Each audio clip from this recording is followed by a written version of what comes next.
Welcome back, everybody, and as you can see, I'm in a different place. I'm in my new apartment, going back to college. Well, I had the summer off, so videos are gonna slow down a bit, probably one every other day, maybe. We'll see. I'll try. But today we're gonna be talking about knowing when to peek, and this is gonna be specifically as a CT. So if you're like a cat player, this really applies to any position on the map. B-apps player, cat player, maybe not as much a window player because you are alone. You don't really have a teammate dynamic in window, depending on like how many. Well, if your connector player and cat player are looking towards mid, your connector player, and even your A anchor, they all need to know when to peek properly. So, for example, or like when to take a fight. Not really when to peek, but when to take a fight.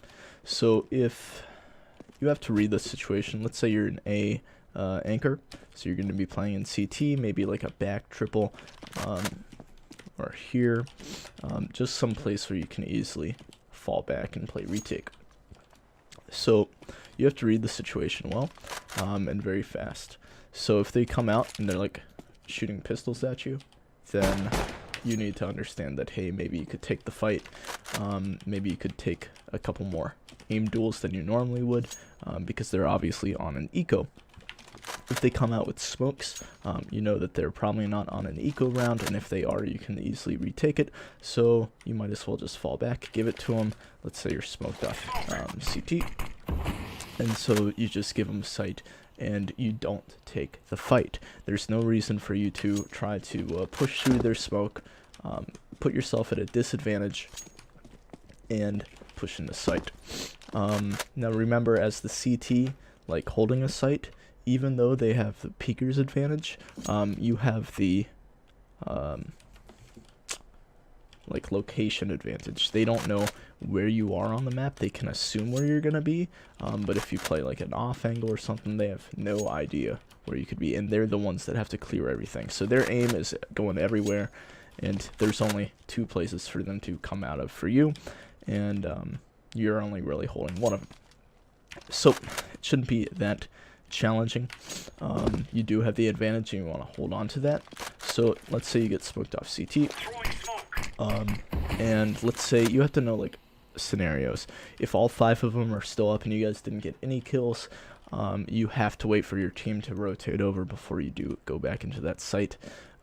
If there's like 2 up and you know the bomb's not down yet and they're going for the plant, you can get a little bit more like aggressive and like try to deny the plant. You can work around the smoke, you can flash yourself through the smoke. It really depends on the situation, so you have to know when to peek. And these are things that I recently did an MGE demo. I was doing a DMG demo review, and it's just like you have to know when to take the fight and when to know to fall back because you're at a disadvantage. So it really comes down to the numbers game. If they're like coming out mid, if they're running up and they're running up cat, you have to take, like if you're playing connector, you have to take a more passive angle. You can't just take the fight always. You have to let them walk into your crosshairs, and this is, at least for me, challenging because I always play a bit more aggressive. I want to get the kill immediately. Right when I know where the guy is, I want to put him down immediately, but sometimes you just have to wait for them to walk into your crosshair. Now I'm just going to go over the sight anchor positions just because the mid dynamic is a bit challenging to describe in a video. But so let's say you're a B anchor and you're jump spotting, and you can, as long as you're at a high enough res like I am, you can tell like what gun they have when they're peeking. If you're jump spotting a little bit higher than a normal jump spot, so you can see if they have like a pistol in their hand or there's an op crouched or something, and that really will determine your re-peek.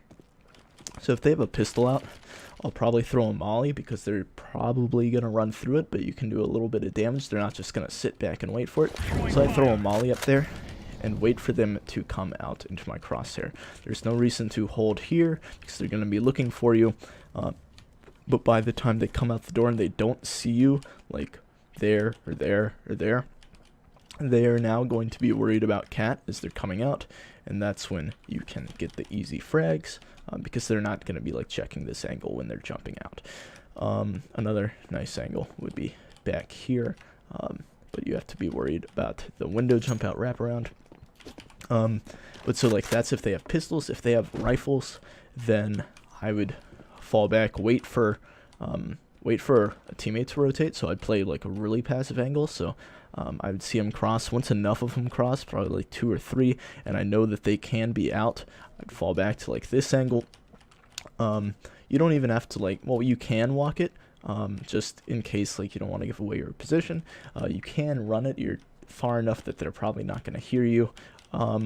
But play like passive angles, waiting for your teammates to rotate in, so you have a better chance at retaking the site. You don't have to always force yourself into the situation, and as a site anchor, your job isn't to go down with the ship. It's not to say, hey, I killed one, hit one for 50, and I'm dead. That's all. Well, I did all I could do there. No, if you would have stayed alive longer, like, even if you have no HP and there's no way that you win another gunfight, the fact that you're still alive will scare the T's into making different decisions than they normally would. For example, a 3 versus 2 for the CTs is completely different than a 2 versus 2. They will be extra careful. 2v2, you know, like it's even. You might play a bit more aggressive than you normally would, but a 3v2, you're going to play a little bit more relaxed. Even like a 4v2, that's like, at that point, the T's are thinking maybe we should save. It doesn't seem too winnable. But if it's a 3v2, then they're saying, hey, maybe we could actually get this. Seems fairly winnable. All we have to do is get one to peek into us, and we can get the, well, even the advantage. So it's like, you really have to think. And these aren't things that you want to practice in-game. These are things that you want to, like, mentally go over, and it's challenging too sometimes, because it's not like you can't download a map and it's going to show you how to do it. You actually have to think about it. You have to think about like your own personal protocols. So if they come out with pistols, I'm going to take like a fight like this. If they come out with rifles and they're flashing over, I should just give up on the fight entirely and wait for my team. Let them get the bomb down. That's okay. I can defuse it. If there's like an op holding it, I shouldn't re-peek, but I should smoke him off, or I should molly so he's not as effective. If I do smoke him off, I should throw an HE down there so I can get him while, well, like, nade him while he's like trying to see around the smoke. You just have to really think about all of your personal protocols, especially as the site anchors. As the mid players, so connector, cat, and nest, you have to talk to your teammates.